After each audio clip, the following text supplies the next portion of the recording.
I'm live. It is Tuesday afternoon at 3 p.m. and everybody knows what that means. It is Tuesday, tea at 3. I'm going to have a little tea party today and talk about COPD exacerbations. Weather report first. Got to have a weather report. So I had to get up early this morning.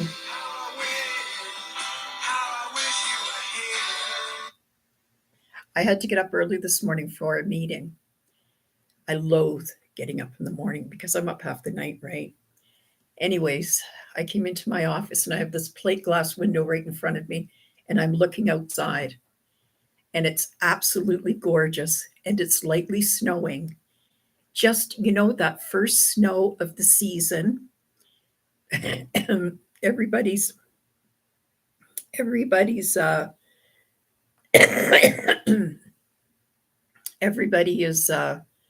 loving the first snowfall of the season. By the time we get to the second and the third, that's when the bitching starts. But for now, it was a beautiful, beautiful picture to look out my window. So, yeah. So, I will kind of get past that. And I'll be complaining in a few days.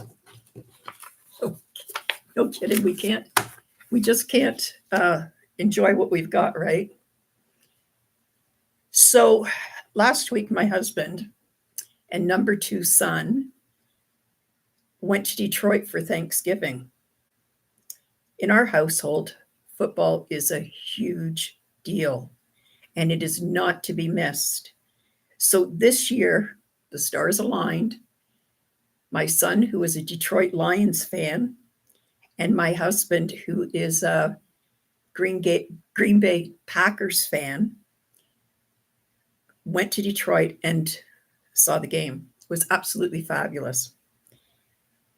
My son has been a Detroit fan forever, and my husband, I just said that. On Friday, they saw Penn State and Michigan, and we are huge Penn State fans, have been forever. So it was a really good time, and they were gone for 4 days, and I was really happy that my husband got to go. It has been forever. I can't even remember the last time he left the house that didn't have something to do with me.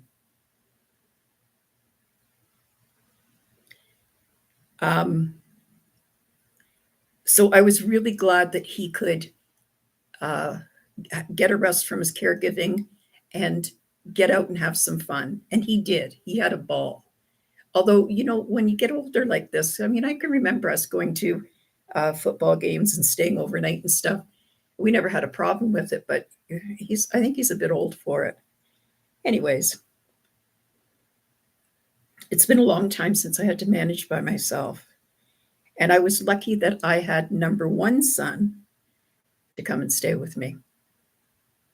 He helped me manage while my caregiver was away, and he made sure that I was comfortable every day. Him and I get along well, and I was happy to have him here. My daughter and my grandson, my daughter has my grandson, and he's a going concern.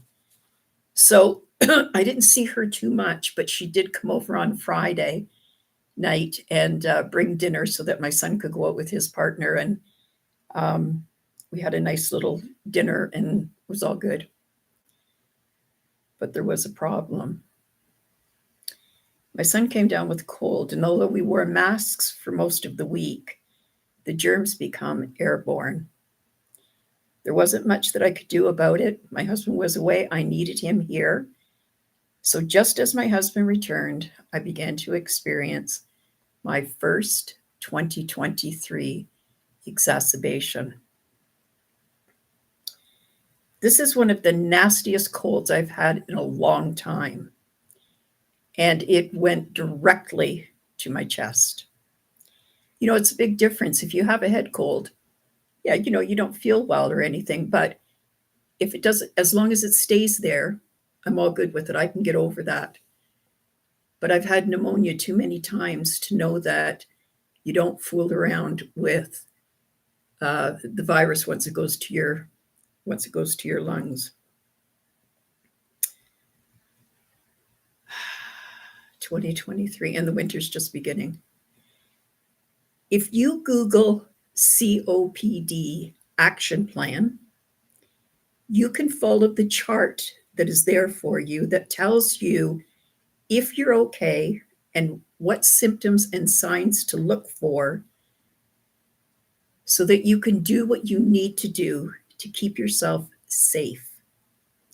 There is a physician's part and a patient's part, and you can print this out and put it on the fridge. Doctors should be giving us a copy of our action plan without being asked. But if they don't,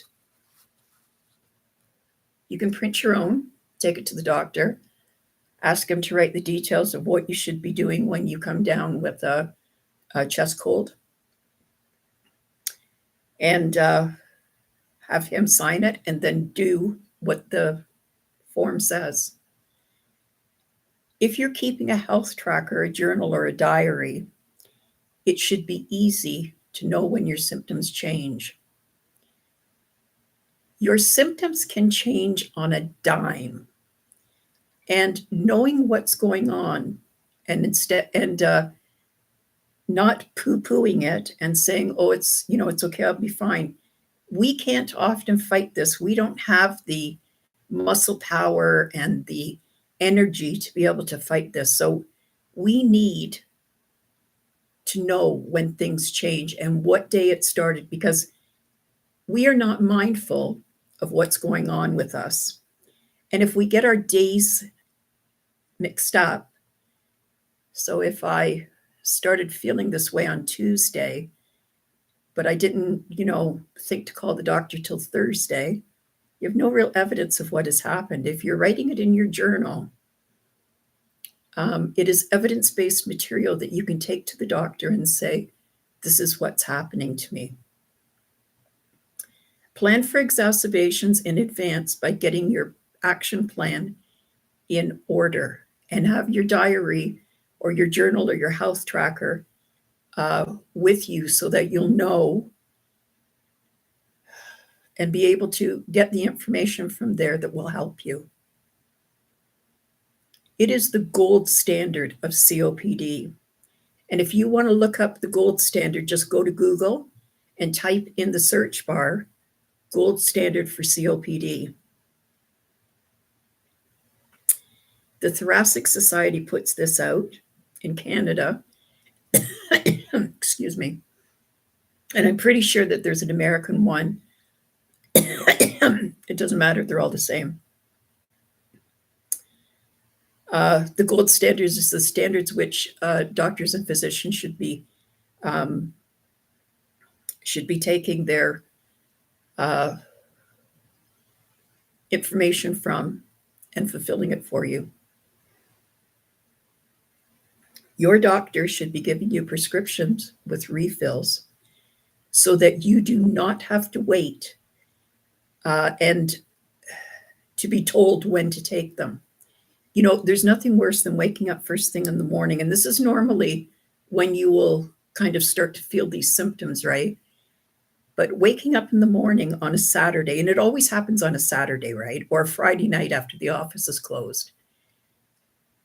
Your drugstore won't give you those medications. So it's important that you have a number of refills on hand.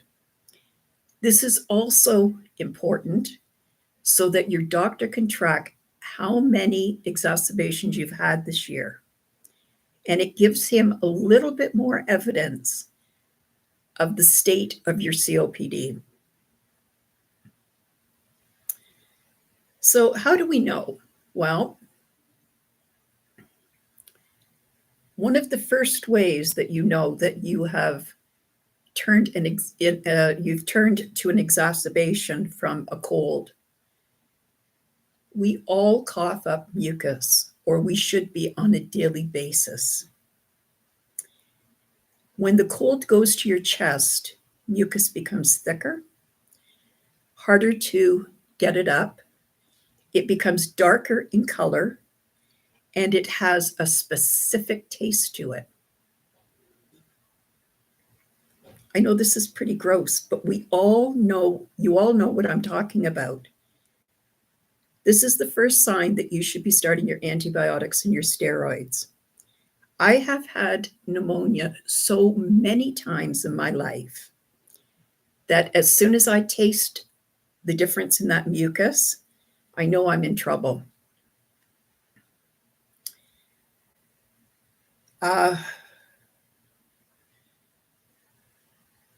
You should be starting your antibiotics and your steroids. And nobody hates steroids more than I do. Sometimes I don't have too much of a problem, and I'm not really having too much of a problem this time, but nobody hates them more than I do. But it is a necessary evil. I know too many lives have been lost because people didn't want to get on their action plan because of how it made them feel. Taking your medication mindfully and will help you to remember that you actually took it and when. So when I have an exacerbation and I get my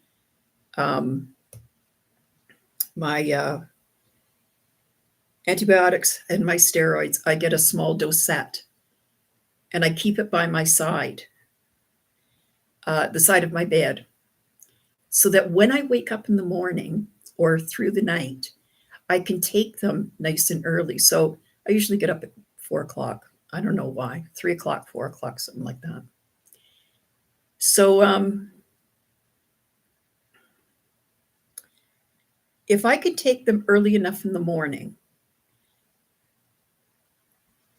they won't have kicked in and they will let me go back to sleep.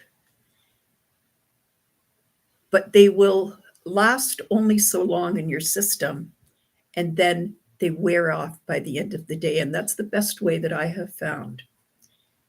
When you use a dosette, it tells you what day you're on, where you are, how much you took, all of that stuff. And it's vitally important. Taking your medications properly can be a literal lifesaver. Talk to your doctor about whether or not you should be increasing or decreasing your oxygen. If you are on supplemental oxygen, if you're on room air, you can get your oxygen up to whatever you want. That's not a problem. But if you're on supplemental oxygen, you have the ability to increase your oxygen or decrease it according to how you feel. But I would be cautious. I would caution those who are on supplemental oxygen to keep your oxygen between 88 and 92. Everybody has been told this. If your oxygen is higher, you could be in for a boatload of trouble. This is a direct question that you should be talking to your doctor about. He knows your condition intimately. In most cases, if you are a retainer, you never let your oxygen go above 92.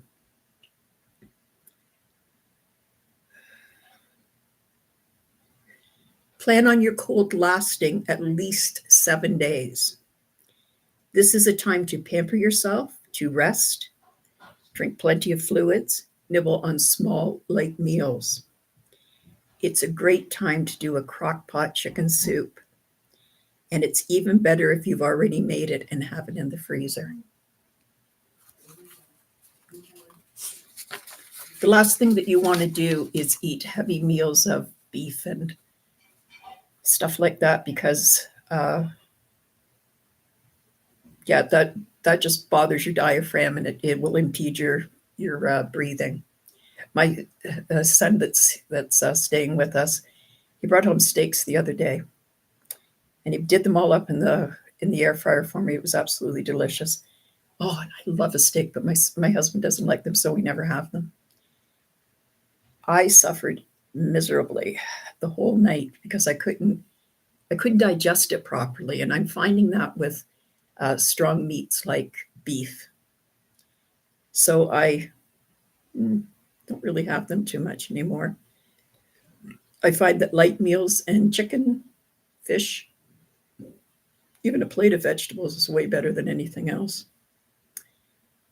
So if after 7 days you are not feeling well, it's time to have a chat with your doctor, your physician's assistant.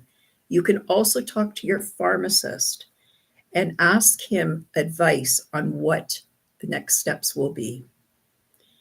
You may have to have another full round of you may have to have another full round of antibiotics and steroids. Remember that the germs that are going around right now are all new to us, and we haven't really built any immunities to it. The other thing is that when you're not feeling well, use your oximeter a lot. And what you're checking for, is it my oxygen that is compromised, or is my heart racing too fast? I have heart failure, and so this is always on my mind about what is bothering me. Both symptoms or both diseases have the same symptoms. So when I go to my oximeter and my oxygen is at 88 to 92, I don't want to turn my oxygen up. I have to do pursed-lip breathing and get some of the carbon dioxide out so that I can breathe better. And if you're mindful about it, it only takes a few seconds. Continue taking your puffers and other medicines as prescribed. This is not a time to forget about your medicines and using the tools that you were given. When you're taking your medications, be very mindful. Don't let anything distract you. Keep your mind on what you're doing so that you will remember taking them. And if you have to get yourself a little dosette, I fill mine on Saturday night because, big Saturday nights. And I only have to do it once a week. So it's pretty good. I like that because it's set out by the days, right? Like this. See, it's by the days. Well, it's backwards for you, but you know what I mean. So I know that today is Tuesday and I took my pills this morning.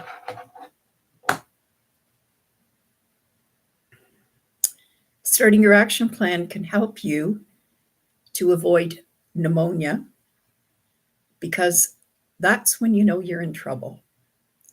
And, pneumonia, we think of it as an easy thing. You just take antibiotics and it's over. But for us, that might not be the truth. This is a great time to delve into your comfort box that we talked about a couple of weeks ago. In there, you should have all the things that you need to keep yourself comfortable and to entertain yourself while you're recuperating. Oral hygiene is very important at this time. So make sure that you're brushing and flossing and keeping your mouth clean. Sucking on hard candy helps. Drinking herbal tea and having some hot soup really helps to keep you on the right track.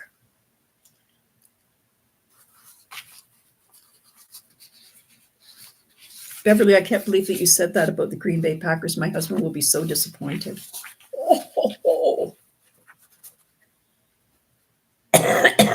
Anyways,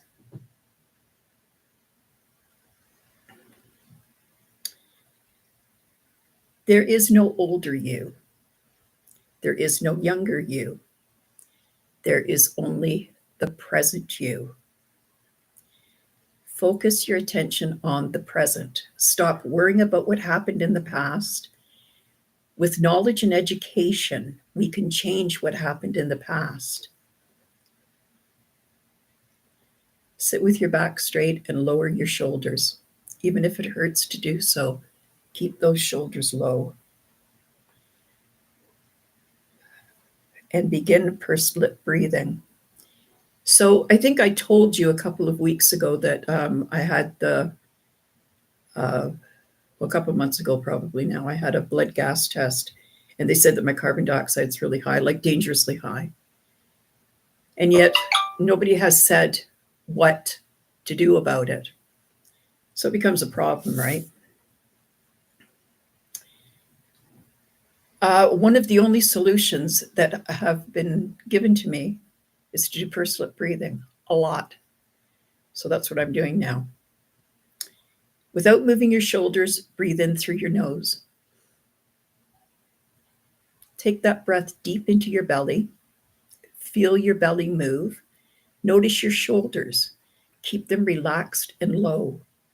If your shoulders are moving, stop and restart again. Sit with your back straight and lower your shoulders. Place your hands on your lap, palms up. The reason why we do this, palms up, is it opens your lungs a bit more. Practicing now will help you make it a habit. Inhale through your nose. Take a deep breath into your belly. Hold for a few seconds and exhale through pursed lips. When you get in trouble and you cannot breathe, invite this to be your go-to. Inhale through your nose. Take a deep breath into your belly. Hold it for a few seconds and exhale through pursed lips as if you are blowing out the candle.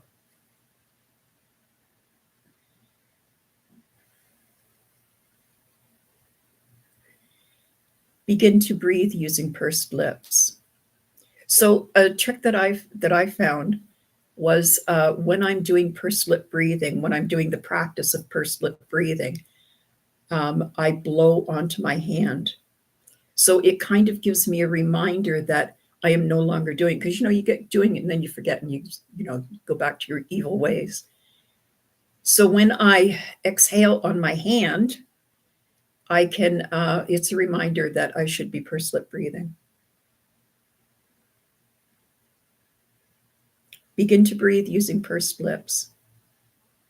Inhale through your nose, take a deep breath into your belly. Hold for a few seconds, as long as you can, and exhale through pursed lips for longer than you inhaled. Remember to keep your thoughts positive. What you say to yourself has power, and it will become a self-fulfilling prophecy. Inhale through your nose. Take a deep breath into your belly. Hold for a few seconds and then exhale through pursed lips for longer than you inhaled. Stay in this moment and concentrate on your breath. Inhale through your nose.